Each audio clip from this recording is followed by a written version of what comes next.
Thank you, Chief Cardiel. At this time, I'd like to call up Pastor Tom Lohman. And to be quite honest with you, my notes are a little deficient, so I'm going to let him tell you which church he is out of in the Whitman Square development. I know that much.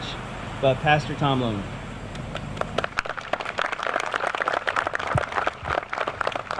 Thanks, Matt. Yes, I'm the pastor of Stagecoach Road Christian Fellowship on Stagecoach Road.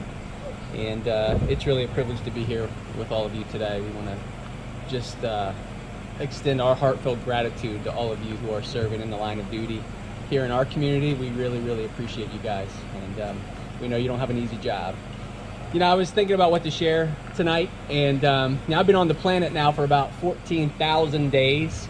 You can try to figure that math out. But in the 14,000 days that I've been alive, you know, there's one day that stands out more than any other, and I'm sure you guys all probably feel the same way, and that would certainly be September 11th, 2001.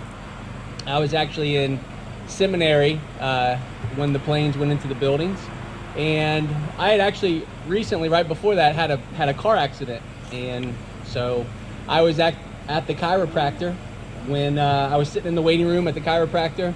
And some lady come running into the waiting room and said, "Hey, you know, turn the channel on to the news that a plane just went into one of the World Trade Center buildings."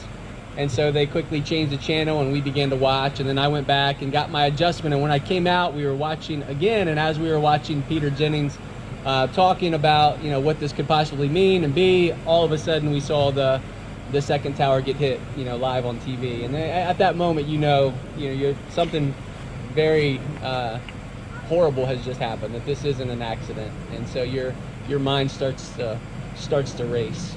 And you know, this morning in our worship service, we actually played the song by Alan Jackson, "Where Were You When the World Stopped Turning on that September day." And so I was just reflecting on that quite a bit today. And actually, our former pastor Jim Leary is actually here as well, and he shared about having the experience of going up to Ground Zero and doing some grief counseling while he was the pastor of the church back in 2001. And so for us, it really hit home. On September 11, 2001, Matt was just sharing about how this is the first freshman class to go into high school having not lived through 9/11, having not been alive yet. My niece was actually born on September 11, 2001. I became an uncle for the very first time.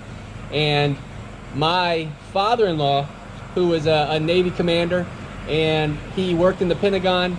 He was actually going to be at the Pentagon had it not been for the birth of his first granddaughter. And so he was actually in Nashville, Tennessee when the Pentagon was hit. So for us, it really hit home quite a bit.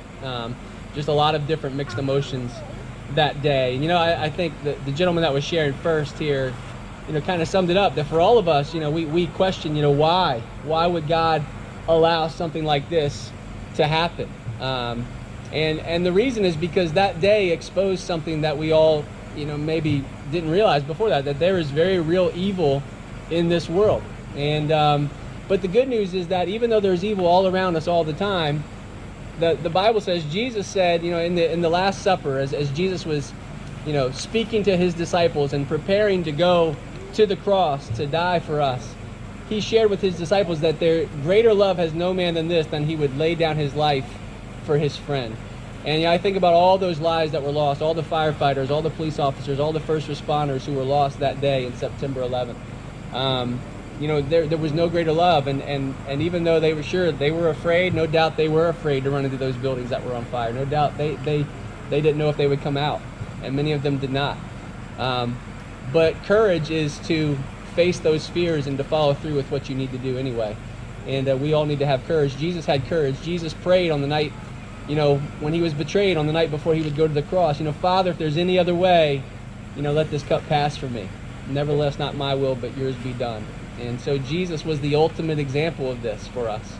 He was, you know, the ultimate example of a person being willing, even though they were afraid, to do what they knew they had to do, to follow through with courage. And Jesus was an example of laying down his life for his friends, for you, for me, for all of us. And the reason Jesus came to do that is because there is evil. And not only was there evil in the hearts of those terrorists, but the truth is there's evil in all of our hearts. And we all make mistakes, and none of us is batting 1,000. So we needed that example, and we needed that sacrifice. And I'm just so thankful for all of you men and women who are serving us here in our community, who are laying down your lives at times, sacrificing so that we can continue to live our lives with freedom and liberty here in our nation.